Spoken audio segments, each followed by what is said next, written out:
Cine hero Ram Charan పవిత్రమైన అయ్యప్ప మాలలో కడపలోని అమీన్పూర్ దర్గాను సందర్శించడానికి యావత్ హిందూ సమాజం యావత్ అయ్యప్ప భక్తులు తీవ్రంగా ఖండిస్తున్నాం.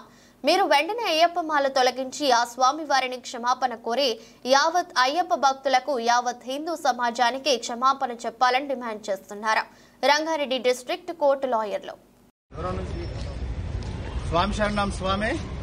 గత కొన్ని రోజుల క్రితము పవిత్రమైన అయ్యప్ప మాల ధరించినటువంటి సినీ హీరో రామ్ చరణ్ తేజ గారు నిన్న కడపలోని అమీన్పుర దర్గాలో పవిత్రమైన అయ్యప్ప మాలలో సందర్శించడాన్ని యావత్ హిందూ సమాజము యావత్తు అయ్యప్ప భక్తులం దీన్ని తీవ్రంగా ఖండిస్తున్నాము. స్వామి రామ్ చరణ్ గారు, మీరు ఎవరి కోసమన్నా ఎక్కడికన్నా ఏ దర్గాలకన్నా వెళ్ళండి, మేము దానికి వ్యతిరేకం కాదు. దయచేసి పవిత్రమైన అయ్యప్ప మాల ధరించి ఈ రకమైన హిందువుల మనోభావాలు దెబ్బతీయడం ఇది క్షమించడానికి నేరము. ఈ యొక్క రామ్ చరణ్ తేజ గారికి మేము ఒకటే విజ్ఞప్తి చేస్తున్నాము.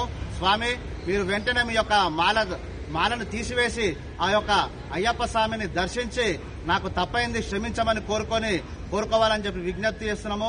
అదేవిధంగా అన్ని ఇష్టం వచ్చినట్టు దర్గాలను సమాధులను సందర్శించి మా యొక్క 18 మెట్లు 18 బడి ఎత్తి దాన్ని అపవిత్రం చేయవద్దని చెప్పి తెలియజేస్తూ వెంటనే మీ యొక్క మాలను తొలగించి ఈ యొక్క అయ్యప్ప భక్తులకు హిందూ సమాజానికి క్షమాపణ చెప్పాలని చెప్పి, లేకపోతే మాత్రము పెద్ద ఎత్తున తీవ్రంగా ఉద్యమిస్తామని తెలియజేస్తాము.